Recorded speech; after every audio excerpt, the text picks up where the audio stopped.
노아가 살 시대에도 이 세상이 영원히 갈 것처럼 생각을 했습니다. 그래서 그들이 먹고 마시고 심고 거두고 시집 가고 시집을 보내고 장가 가고 장가 들고 했습니다. 그것은 사람들이 하나님의 말씀이 또 심판의 경고가 곧 성취될 것이라는 그 사실을 믿었다면 그렇게 할 수 없는 것입니다. 지금도 마찬가지입니다. 그 당시에 징조는 두 가지밖에 없었습니다. 노아의 경고의 기별이었습니다. 그리고 그의 삶이었습니다. 그리고 그 당시에 짐승들과 새들이 쌍쌍이 방주로 몰려오는 것이었습니다. 그러한 두 가지 징조 이외에는 이 세상이 영원히 갈 것처럼 보였습니다. 지금도 그러합니다. 그러므로 하나님의 말씀에 주의하지 아니하고 또 주께서 말씀하신 세상 징조에 주의하지 아니하는 자들은 먹고 마시고 시집가고 장가듭니다. 그리고 이 세상이 영원히 갈 것처럼 생각을 합니다. 세상에 문제가 많이 있습니까? 많이 있습니다. 그럼에도 불구하고 여전히 세상은 오래 갈 것이라고 생각들을 하는 것입니다. 여러분, 하나님께서는 각 시대를 보시면서 하나님의 눈이 지상의 권세들이 하나님의 백성들을 어떻게 취급하시는가에 대해서 유심하게 살펴서 그 위기들을 주목해 오셨습니다. 여러분, 하나님의 교회는 이 지구상 역사, 특별히 기독교의 역사에 있어서 많은 고난들을 통과했습니다. 어떨 땐 엄청난 영광의 승리를 얻기도 하고 어떤 땐 참 참혹한 고통과 순교의 어려움도 당하고 있었습니다. 그래서 참 많은 엎치락 뒤치락하는 그런 하나님의 교회 역사가 지금까지 흘러왔습니다. 그러나 하나님께서 아주 주의 깊게 지켜보아 오신 것을 우리가 믿음의 눈으로 보고 믿는 것입니다. 그런데 이 교회가 마지막 환난을 통과하게 될 것입니다. 하나님께서 당신의 교회가 고난을 통해서 순교당해야 할 그런 경우 같으면 그것을 허락하시고 영광의 승리가 필요하면 그렇게 허락하셨습니다.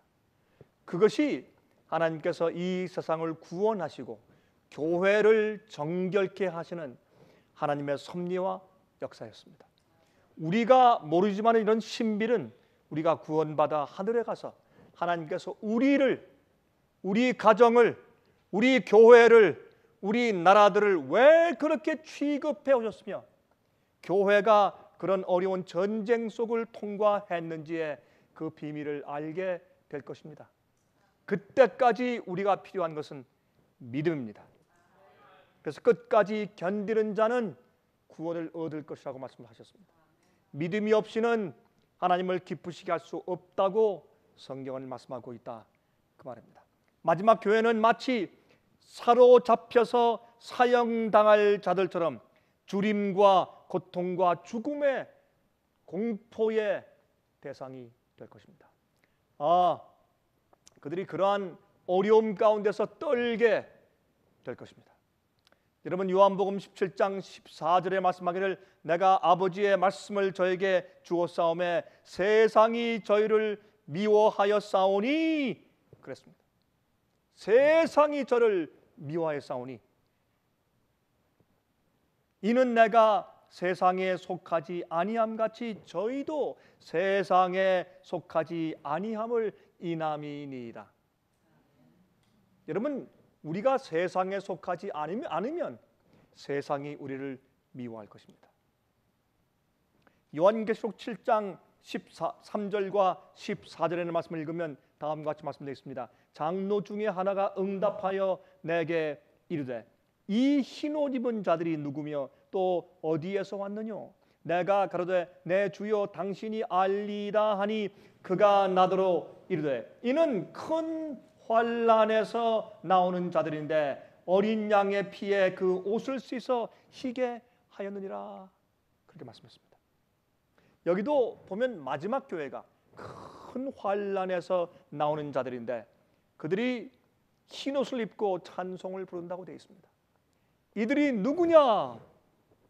요한이 말하기를 나는 모르겠습니다. 당신께서 아시리다. 그렇게 말을 했습니다. 요한은 이해할 수가 없었습니다. 그는 이 요한계시록에 있는 계시를 받으면서 하나님의 교회가 마지막에 엄청난 환란을 통과하게 되는 것을 보았습니다. 그 이후의 결론이 놀라운 최고의 승리입니다. 최고의 영광입니다. 이 두 가지를 그는 계시를 보면서 짧은 소견으로 제한된 그런 안목을 가지고 그것을 조화시킬 수가 없었습니다. 어떻게 큰 환난과 마지막에 승리를 우리가 조화할 수가 있겠습니까? 우리가 사는 세월이 1000년, 2000년이면 모르겠습니다. 왜냐하면 우리의 생애 가운데서 하나님의 특별한 섭리가 눈에 보일 것입니다. 적어도 하나님의 하루를 살아봐야 우리가 눈이 뜨겠죠. 하나님의 하루, 1000년 그 정도는 살아봐야 하나님의 역사와 인도하심을 우리가 감지하게 될 것입니다. 그러나 이렇게 적은 세월을 살면서 주님의 역사와 인도하심을 우리가 알 수가 없는 것입니다. 요한은 모르겠습니다. 당신께서 하실 겁니다. 저들이 누굽니까? 그들은 큰 환난에서 나오는 자들이다. 그리고 또 부연해서 그는 설명했습니다. 이들이 다시는 그런 고초를 당하지 않을 것이다. 다시는 그런 환난을 당하지 않을 것이다. 다시는 목마르지도 아니하며 다시는 해가 태워서 해를 받지 아니할 것이다. 항상 하나님의 보호자 주위에 있을 것이다. 그렇게 말을 해주었습니다. 왜냐하면 우리 믿는 자들에게 말이죠, 하나님께서 당신의 교회를, 우리를 어떤 때는 내팽개 치신 것처럼 내버려 두시는 경험과 또 죽게 하시는 경험과 환난의 경험들과 승리와 영광과 하나님의 은혜의 경험을 이렇게 잘 조화하기가 우리의 좁은 소견으로 어려운 것입니다. 그래서 우리에게 믿음이 필요합니다. 믿음은 멀리 보는 것입니다. 믿음은 결과를 보는 것입니다. 믿음은 결론을 보는 것입니다. 여러분이시여, 그렇게 할 때 우리의 매일의 생활에서 하나님의 인도하시는 손길을 볼 수 있는 것입니다. 오늘 제가 여러분들에게 말씀드리려고 하는 제목은 성도들의 최후 승리입니다. 성도들의 최후 승리. 이 세상은 어떻게 맞춰지게 될까요?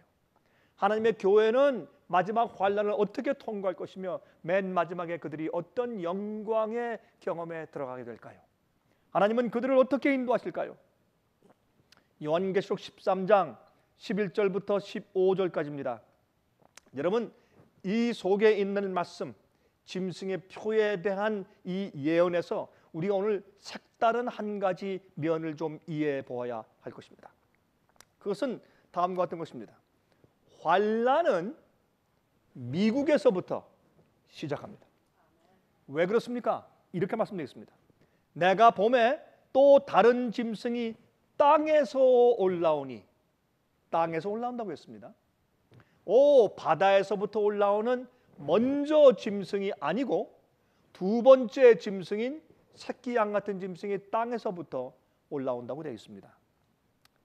새끼 양같이 두 뿔이 있고 용처럼 말하더라. 저가 먼저 나온 짐승의 모든 권세를 그 앞에서 행하고, 먼저 나온 짐승인 로마 교회의 그 세력을, 그 핍박을 피해서 쫓겨와서 시작한 나라가 이제 옛날의 세력에게 돌아가서 그 세력을, 그 모든 권세를 그 짐승 앞에서 대신 행하여 준단 말입니다. 그리고 또 땅과 땅에 거하는 자들로 처음 짐승에게 경배하게 하니 곧 죽게 되었던 상처가 나온 자니라. 여기 말씀하시기를 이 두 번째 짐승인 새끼 양 같은 짐승이 누구에게요? 땅과 그 땅에 거하는 사람들에게, 미국 사람들입니다. 그렇죠? 그렇게 우리가 먼저 좀 이해해 보십시다. 그 다음에 또 이것은 세상 모든 나라들에 거하는 모든 사람들을 포함하게 되겠습니다. 점차적으로 다 따라갈 것이니까. 그러나 먼저 땅과 땅에 거하는 자들 앞에 그 권세를 행한다고 말씀되어 있습니다. 13절입니다. 큰 이적을 행하되 심지어 사람들 앞에서 불이 하늘로부터 땅에 내려오게 하고. 거짓 기적, 거짓 성령의 역사의 운동을 어디서부터 시작합니까? 미국에 있는 개신교회들로부터 시작한다고 성경은 예언한단 말입니다. 14절, 짐승 앞에서 받은 바 이적을 행함으로 땅에 거하는 자들을 미혹하며 땅에 거하는 자들에게 이르기를 칼에 상하였다가 살아난 짐승을 위하여 우상을 만들라 하더라. 땅에 거하는 자들에게, 그렇죠? 땅에 거하는 자들을 먼저 미혹하고 땅에 거하는 자들에게 짐승의 우상에게 경배하라고 명령할 것이라고 성경은 예언하고 있습니다. 환란은 미국에서부터 출발할 것입니다.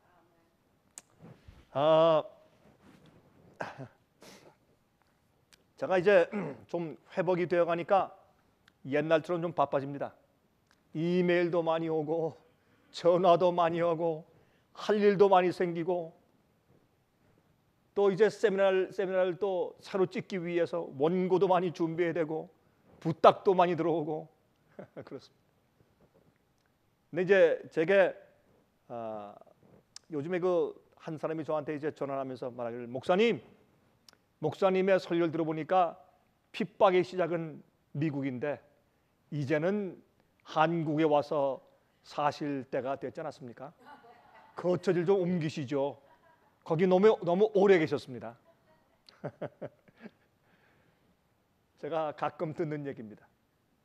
그 사실입니다. 사실입니다. 지금 화면을 통해서 제 말씀을 듣는 분들은 이제 다른 외국이나 한국이나 중국에 계신 분들은 그런 절실함을 느끼지 않겠지만은, 그러나 미국에 사는 사람들은 이 말씀이 절실할 수 있습니다. 요즘에 미국 정가에서 일어나고 있는 일들, 종교계에서 일어나고 있는 일들, 미국의 수프림 코트, 대법원에서 일어나고 있는 일들, 여러분 이런 모든 것을 퍼즐처럼 전부 다 엮어서 한 그림을 그려보면 이제 머지않은 장래 큰 환란이 오고 말 것입니다. 저 지평선에서 큰 검은 구름대가 일어나고 있는 것을 저는 분명히 보게 되는 것입니다. 요한계시록 12장 15절 16절 보면 이렇게 말씀되어 있죠. 그 바로 전장의 말이죠. 여자의 뒤에서 뱀이 그 입으로 물을 강같이 토하여 여자를 물에 떠내려 가게 하라 하되 땅이 여자를 도와 그 입을 벌려 용의 입에서 토한 강물을 삼키니. 여러분 이 예언은 무엇입니까? 이것은 유럽에서 핍박받고 있는 주의 백성들을 돕기 위해서 신대륙 미국이 발견됩니다. 그래서 미국으로 피난 오는, 미국이 그들을 도와, 땅이 그 여인을 도와 라는 말씀을 우리가 이해하게 돼요. 그러므로 여기에 요한계시록 12장에 있는 땅이 하는 그 땅을 미국으로 해석할진데, 그 다음 장에 나오는 요한계시록 13장에 있는 땅들도 미국으로 먼저 1차적으로 해석하는 것이 옳습니다. 예언의 해석 원칙에서. 그러면 결론적으로 우리가 살고 있는 이 미국에서 환란과 핍박이 시작될 것입니다. 그러므로 제가 자주 미국에서 일어나고 있는 동향들을 제가 이야기하고 설교에 섞는 것입니다. 여러분 우리 성경을 볼 때, 특별히 그 요한계시록을 보면 이렇게 요한계시록은 적혀져 있습니다. 요한계시록은 전반부와 후반부로 나눠져 있습니다. 1장부터 11장까지는 전반부입니다. 12장부터 22장까지는 후반부입니다.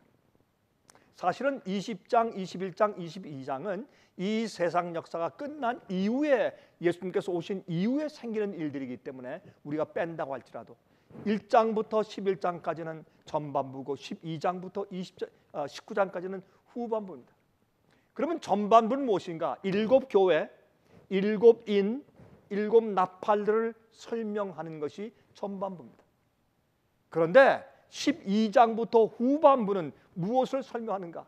전반부에는 하나님께서 이 세상 역사를 7교회와 7인과 7나팔로 우리에게 설명해 주십니다. 7교회는 교회 안에 영적인 형편을 말하는 것입니다. 7인은 교회를 심판하시는 주님의 역사를 말하는 것입니다. 7나팔은 그러한 일이 벌어지는 와중에 세상 나라에서 어떤 난리와 어떤 흥망성쇠와 어떤 전쟁이 일어나는지에 대해서 예언하신 것이 7나팔들입니다.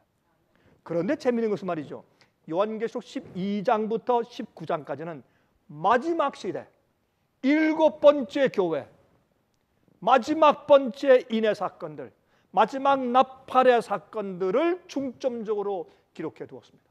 그것이 요한계시록 후반부입니다. 그래서 요한계시록은 여러분과 제가 살고 있는 이 시대에 우리의 경험들을 중점으로 기록하신 하나님의 계시의 말씀입니다.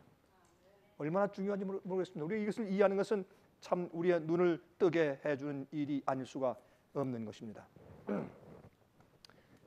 여러분, 마지막 환난의 때에 순교하는 자들이 많을 것입니다. 순교자가 많이 나올 것입니다. 그래서 요한계시록 14장 12절부터 16절 보면 이런 말씀이 있어요. 성도들의 인내가 여기 있나니 저희는 하나님의 계명과 예수 믿음을 지키는 자니라.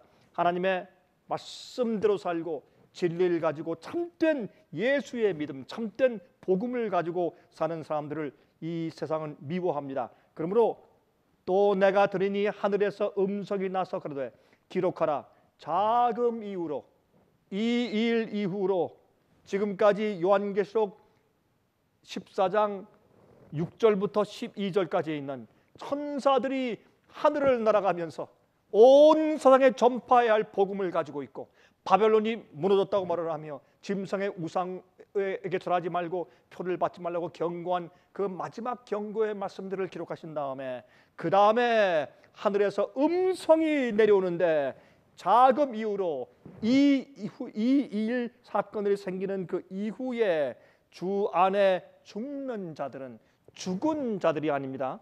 죽는 자들은, 앞으로 죽을 자들, 미래에 속한 순교자들을 말하는 것입니다. 죽는 자들은 복이 있도다 하심에 성령이 말씀하시되 그러하다 저희 수고를 그치고 쉬리니 이는 저희의 행한 일이 따름이라 하시더라.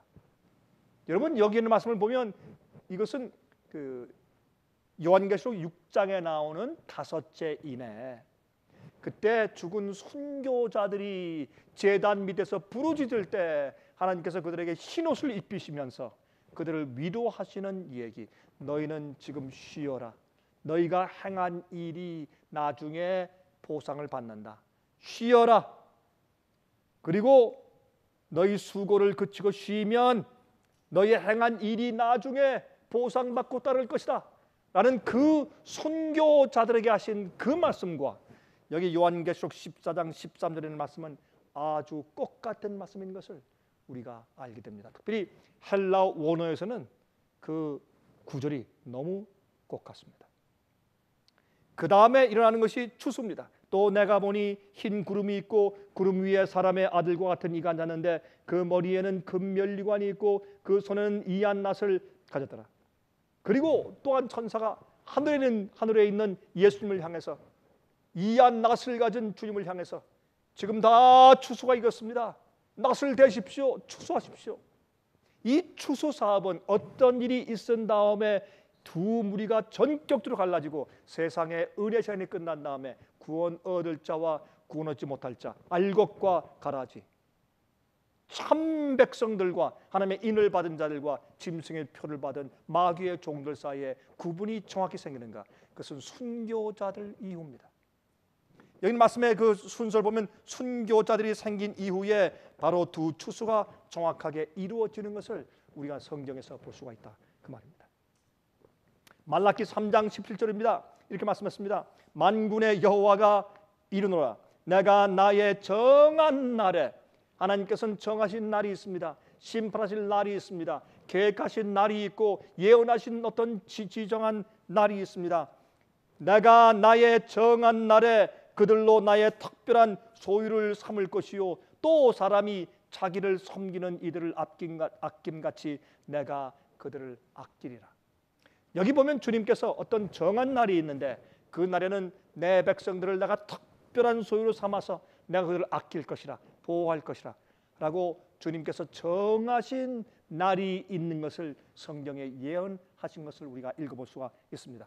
여러분, 어떤 때 말이죠, 우리가 말씀을 읽을 때에 하나하나 우리가 생각하며 뜯어서 읽어보아야 할 것입니다. 어떤 때는 단어 하나하나 이때는 왜 이런 질문을 하셨을까? 이때는 왜 이런 단어를 사용하셨을까? 왜 갑자기 이 대목이 뚝 끊어지고 다른 말씀을 하셨을까? 그러면 이 대목의 말씀은 어디에 가서 다시 계속될까? 이렇게 깊이 주의하며 성경 말씀을 상고하면 우리 마음 가운데 샛별이 떠오르는 것입니다. 여러분, 앞으로 더 이상 순교자가 없을 때가 오는 것입니다. 주님께서 당신의 백성들을 아주 귀한 특별한 소유로 여기시고 그들을 아끼셔서 더 이상 죽지 않게 하실 정한 날이 있습니다. 그때까지는 마지막에 하나님의 교회가 시련에 빠지게 될 것입니다. 그러므로 우리가 사실은 우리의 운명이 앞으로 이제 영생을 얻고 구원받고 주님께서 우리를 도와주실 것을 알긴 알지만 어떤 식으로 어떻게 영원한 최후의 승리를 얻게 될 것을 우리가 한번 생각하고 지나가는 것은 현재를 사는, 앞으로 환난을 앞에 두고 있는 우리의 믿음을, 우리의 정열을 가다듬는 데 도움이 되는 것입니다. 제가 그래서 이 말씀을 좀 드리는 것입니다. 여러분, 앞으로 말이죠, 추수 사업이 있은 다음에 이 세상의 모든 사람들의 운명이 끝난 다음에 더 이상 무슨 일이 있어도 사람들이 더 이상 회개할 수 없는 그 지경을 지난 다음에 그 다음에 주님께서 당신의 교회나 당신의 백성들이 고통당하여 죽도록 허용하지 않으실 것입니다. 하나님께는 정한 날이 있습니다. 여러분, 하나님께서 그때의 원수에게 주의 백성들을 희생 제물이 되도록 내버려 두신다면 그것은 마귀에게 승리가 될 것입니다. 그러나 여러분, 여기서 우리가 무엇을 할 수 있습니까? 하나님께서 우리나 우리 가정이나 우리 교회나 주님의 백성들에게 어려움과 또한 고난과 핍박과 심지어는 앞으로 순교까지 허락하시고 있다면 그것은 우리들에게 유익이고 하나님의 구속사적인 입장에서 유익되기 때문에 허락하신다는 것을 우리가 믿게 되는 것입니다. 여러분, 그 이후에 주님께서 우리를 통해서, 교회를 통해서 하시고자 하시는 주님의 섭리가 맞춰지고 주님의 뜻이 이루어진 다음에 주님께서 더 이상 주의 교회와 백성들이 고통당하고 죽도록 내버려 두지 않을 것입니다. 하나님께 정한 날이 오는 것입니다. 여러분, 시편 27장 5절입니다. 이렇게 말씀했습니다. 여호와께서 환난 날에 나를 그 초막 속에 비밀히 지키시고 그 장막 은밀한 곳에 나를 숨기시며 바위 위에 높이 두시리로다. 언제요? 환난 날에.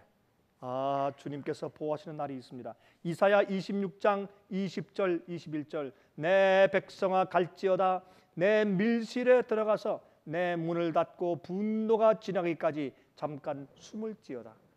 보라, 여호와께서 그 처소에서 나오사 땅의 거민의 죄악을 벌하실 것이라.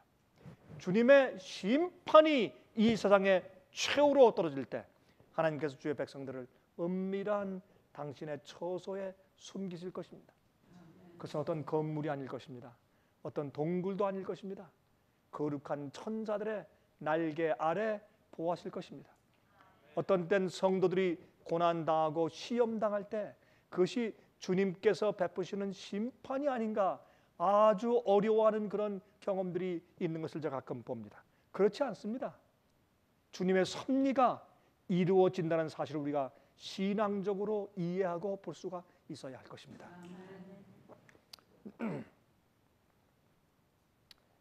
그러므로 하나님의 교회 앞에 앞으로 고난과 큰 영광이 동시에 기다리고 있습니다. 여러분, 하나님의 율법을 존중하는 사람들에게 인간의 법률상 보호가 제거되면 여러 나라에서 그들을 죽이고자 하는 운동이 세계적으로 일제히 일어날 것입니다. 사람들 마음 가운데 성령의 은혜가 떠나면 참 굶주린 사자처럼 사람들을 찾을 것입니다.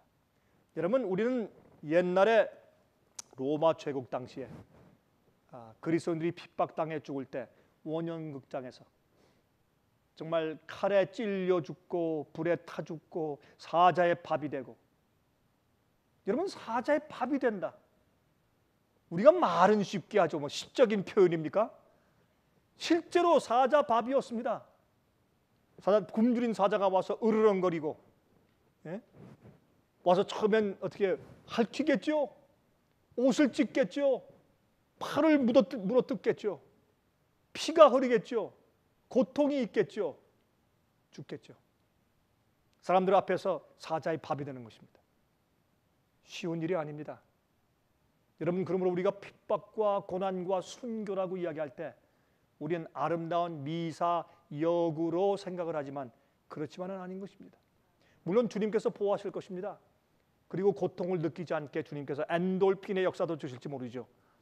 그러나 한 가지 아는 것은 주님을 위해서 핍박당하고 환난당하고 죽는다는 의미는 실제 죽는 것입니다. 실제 고통을 당하는 것입니다. 이 일은 필요합니다. 여러분, 그 과정이 중요하기 때문에 주님께서 그렇게 하시는 이유는 이 세상의 마지막으로 증거하시는 것입니다. 마지막으로 온 우주 앞에 증거하시는 겁니다.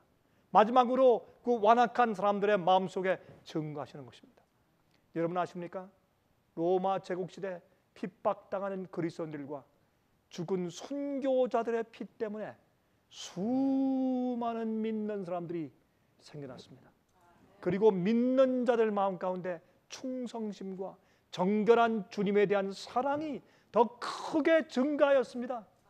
그런 결과 때문에, 그러한 이유 때문에 주님께서 어떤 사람들에게, 어떤 교회들에게 하나님께서 환난을 허락하셨습니다.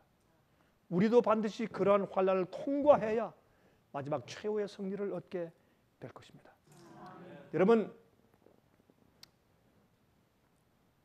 하나님의 백성들 중에서 어떤 사람들은 옥중에서 혹은 산속 적막한 곳에 숨어서 여전히 하나님의 보호를 위해서 기도하고 탄원할 것입니다.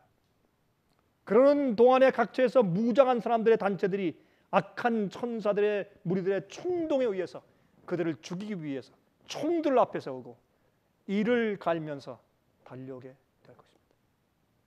여러분, 광신을 없앤다 라는 그 정렬은요, 보통 이런 죄수들을 다루는 정렬보다 더한 것입니다. 이러한 일들을 마귀가 충동질하게 될 것입니다.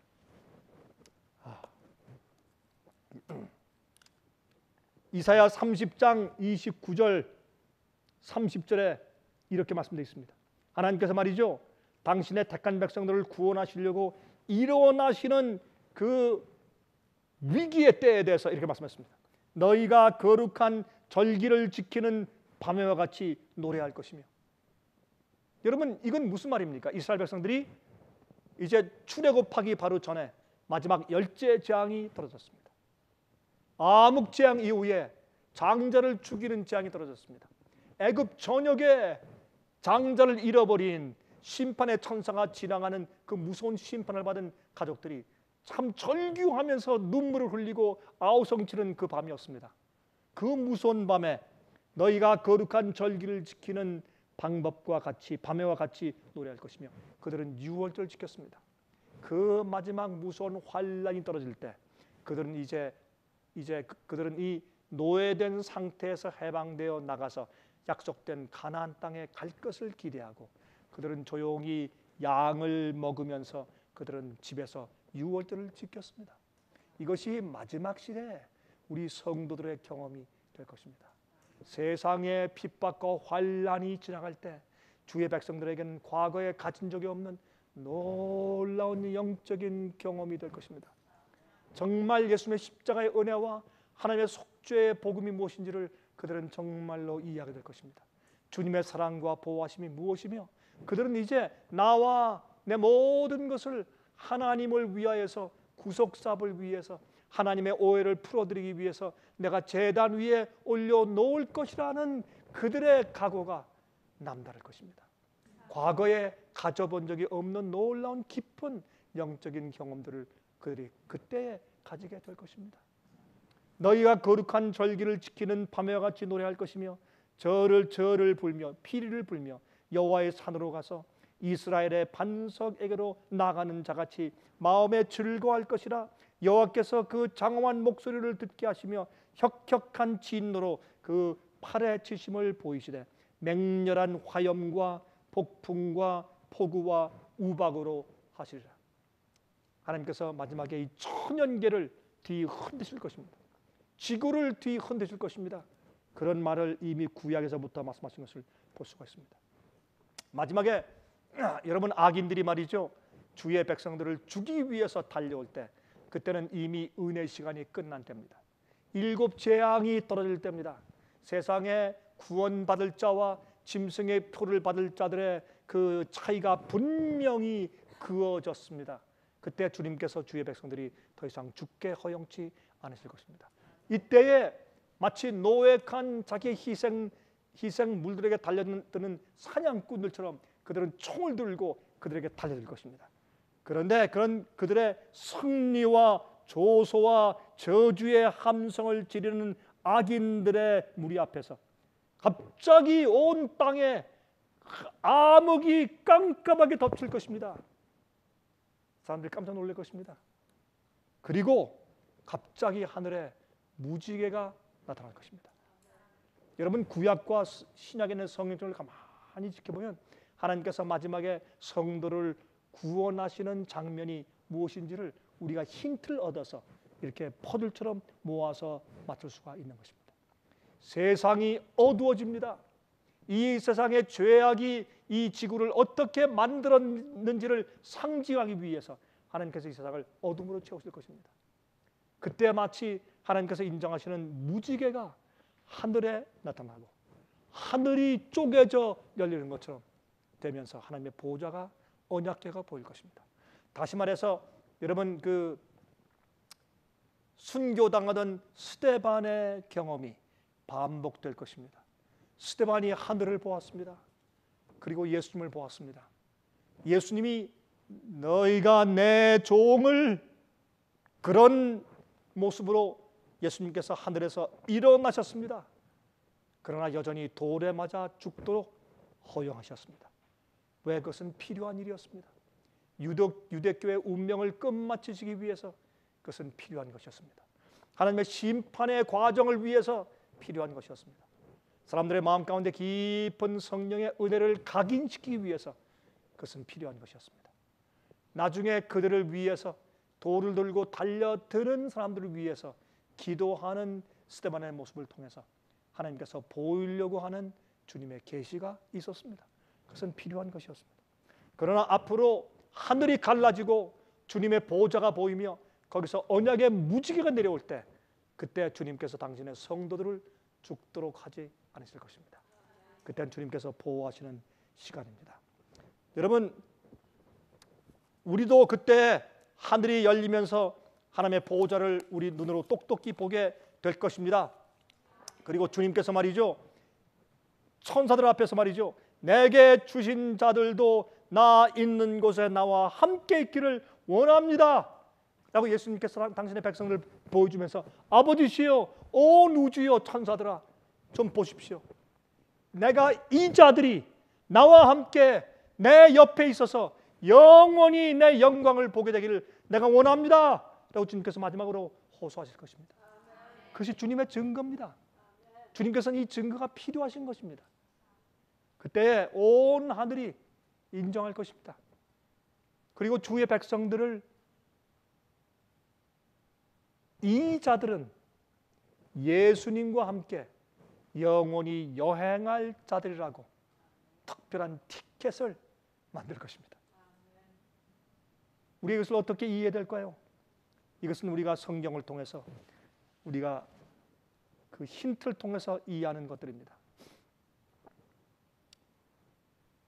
누가복음 21장 25절부터 27절입니다.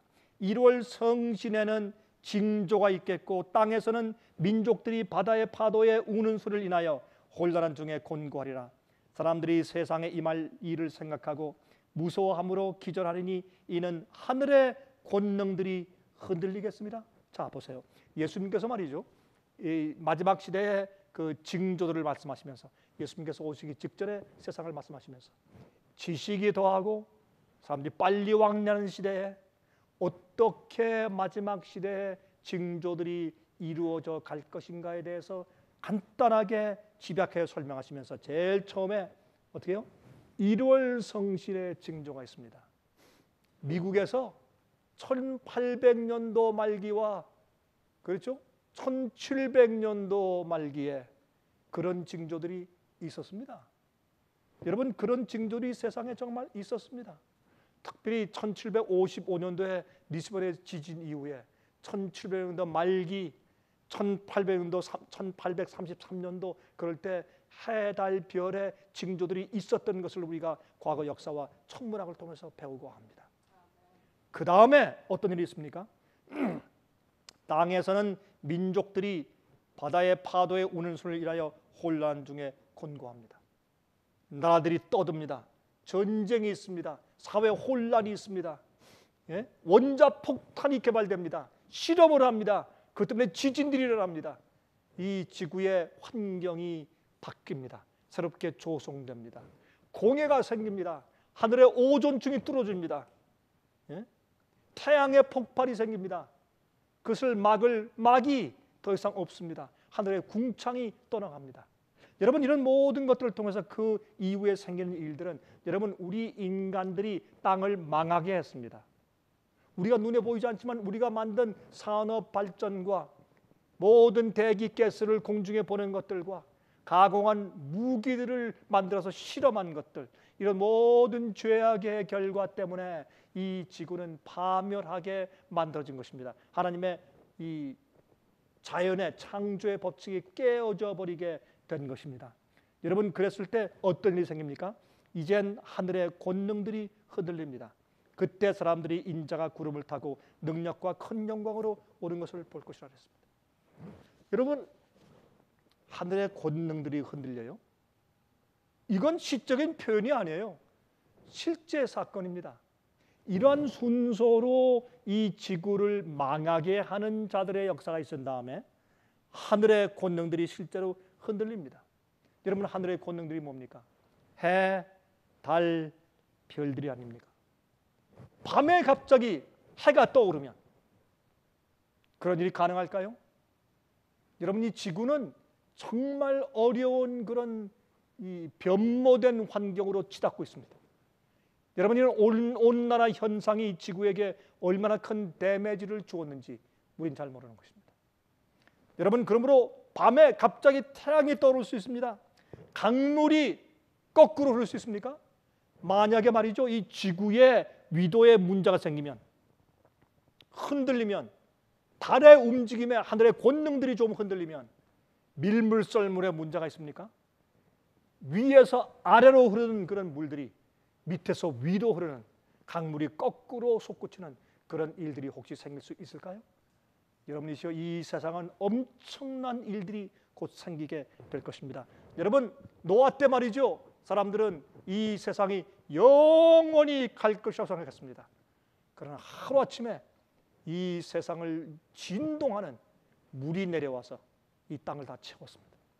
제일 높은 산까지 채워버렸습니다. 마찬가지로 이 세상이 영원히 안정하게 계속될 것처럼 생각될 때 하루아침에 갑자기 놀라운 일들이 생길 텐데 하늘에 있는 권능들이 흔들리게 될 것입니다.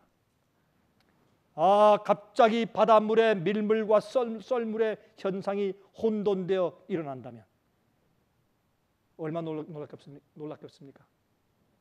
이럴 때에 하나님의 마지막 큰 역사가 하늘에 나타나게 될 것입니다. 그때 성도들의 최후의 승리가 존재하게 될 것입니다. 여러분, 악인들은 말이죠, 그런 모습을 보면서 정말 깜짝 놀라고 공포와 경악으로 바라볼 것입니다. 그러나 성도들은 말이죠, 그것이 하나님의 마지막 구속의 표징인 것을 알고 너무너무 기쁜 승리의 함성을 지르면서 하늘을 주시하게 될 것입니다. 요한계시록 16장 17절부터 21절입니다. 일곱째가 그 대접을 공기 가운데 쏟음에 곧 음성이 성전에서 보좌로부터 나서 가로되 되었다 하니 번개와 음성들과 뇌성이 있고 또 큰 지진이 있어 어찌 큰지 사람이 땅에 있어 오므로 이같이 큰 지진이 없었더라.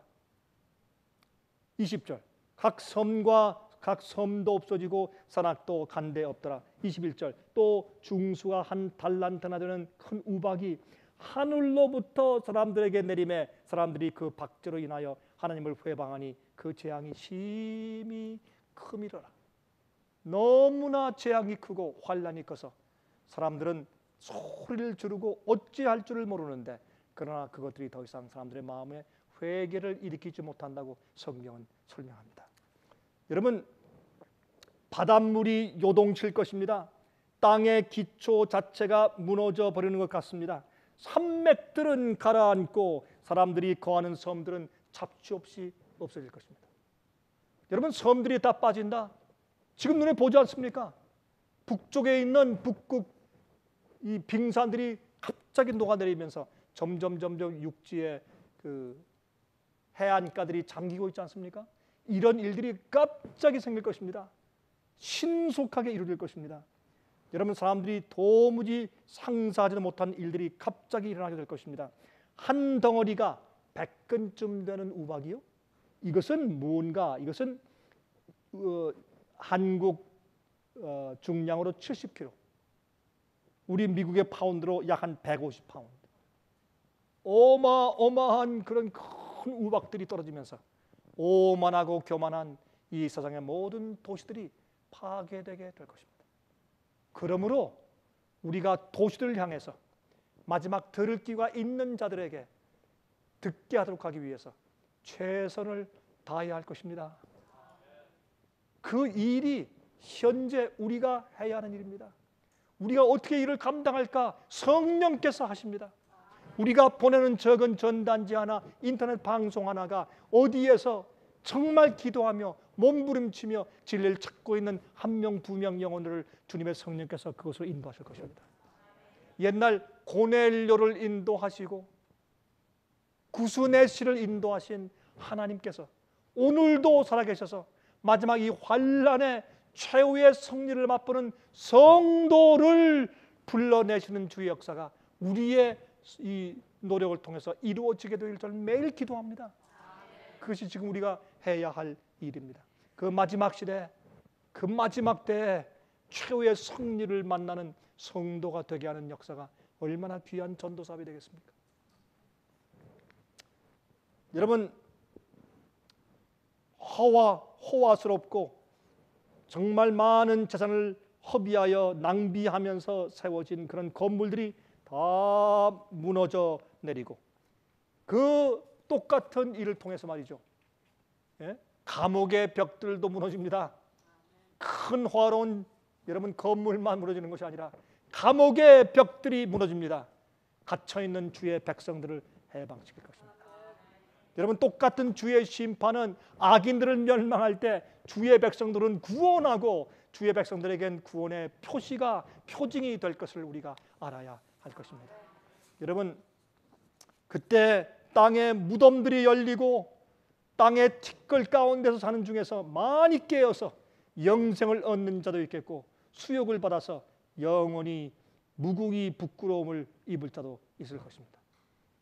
여러분, 예수님을 십자가에 못 박고 찌르고 예수님을 정죄했던 옛날 유대교회 제사장들과 바리새인들과 로마 관원들이 그 특별 부활에 일어나서 예수님께서 이 땅의 왕으로 처음부터 적은 구름부터 동쪽에서부터 오는 그 광경을 일제히 그들이 다 보게 될 것입니다.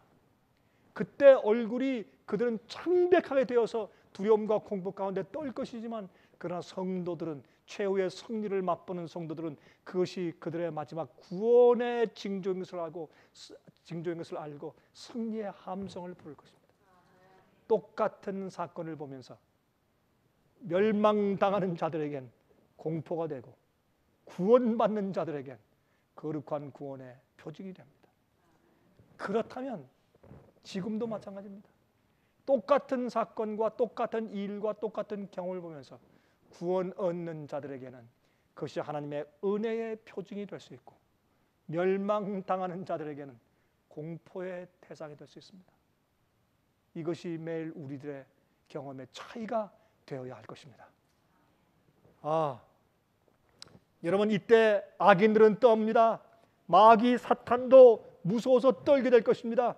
그때 주의 백성들이 최후의 승리의 함성을 지르게 될 것입니다. 여러분, 시편 50장 6절을 보십시오. 이렇게 되어 있습니다. 하늘이 그 공의를 선포하리니 하나님 그는 심판장이시미로다.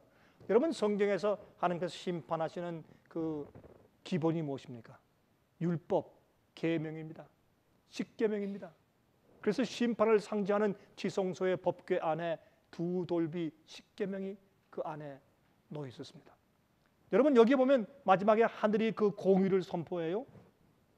하나님이 심판장이십니다. 무슨 말입니까? 이럴 수 있을까요?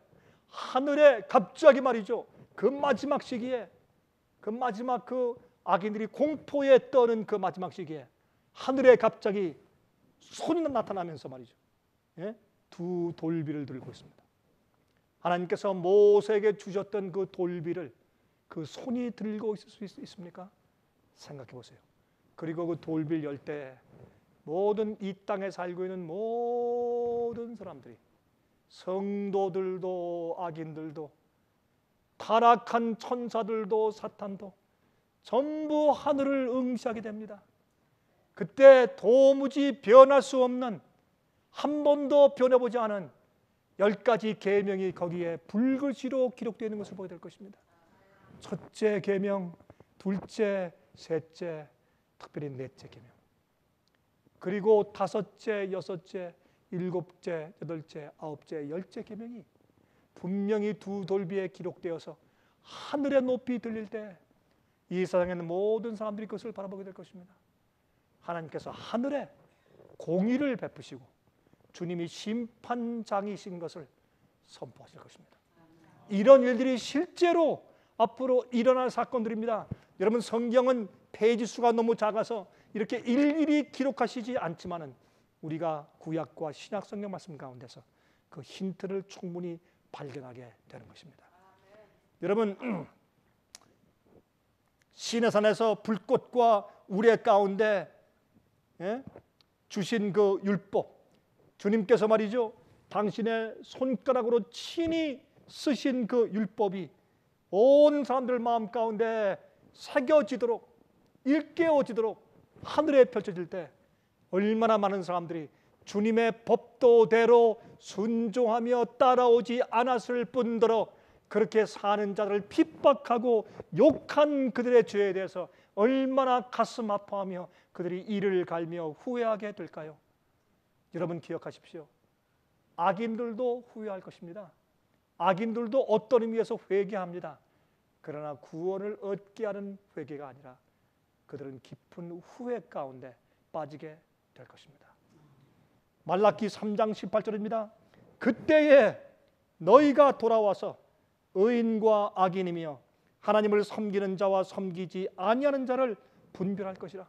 그때에, 그 마지막 때에 너희가 돌아와서, 여러분, 그때 말이죠, 악인들도 다 돌아올 것입니다. 그 악한 자들도 다 돌아올 것입니다. 순교자를 죽인 악인들도 다 돌아올 것입니다. 구원받으러요? 아닙니다. 적어도 진리와 주님의 계명의 귀함에 대해서 깨닫는 일에는 다 돌아올 것입니다. 그러나 이미 늦었습니다. 더 이상 기회가 없습니다.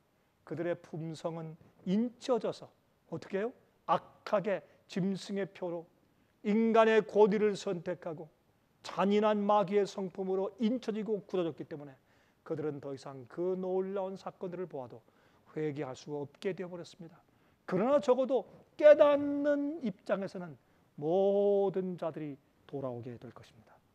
자, 그때 하나님께서 하나님을 섬기는 자와 섬기지 아니하는 자들을 분별하실 것입니다.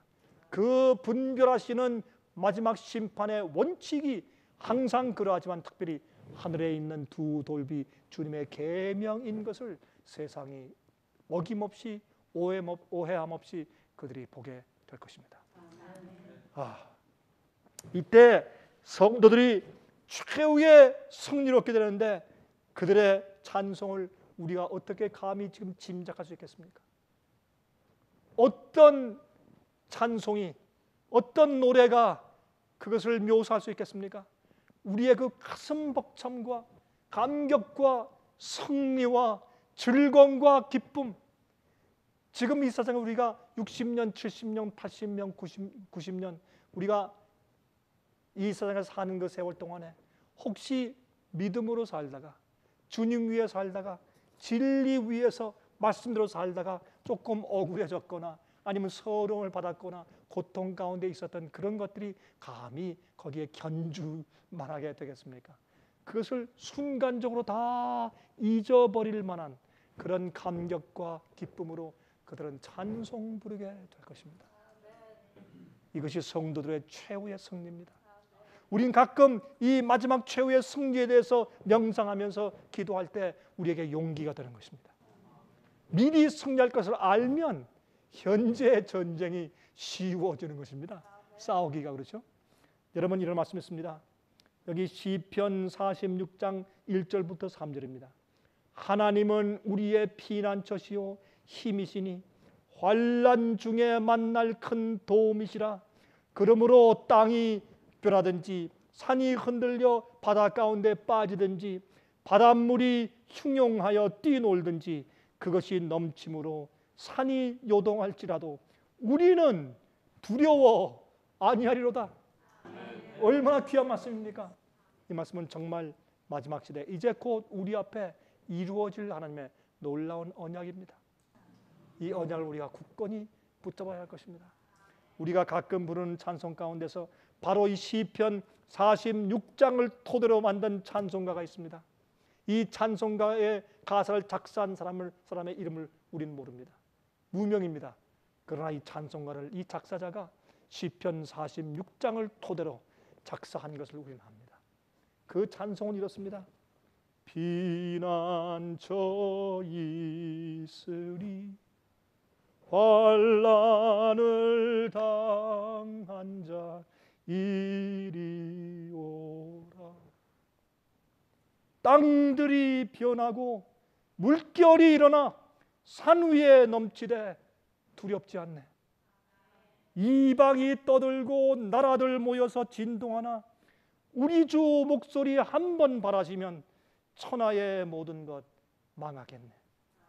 만유주 여호와 우리를 도우니 피난처요 세상의 난리를 그치게 하시니 세상의 창검이 쓸데없네. 높으신 여호와 우리를 구하니 할렐루야. 괴로움이 심하고 환난이 극하나 피난처 있으니 여호와여.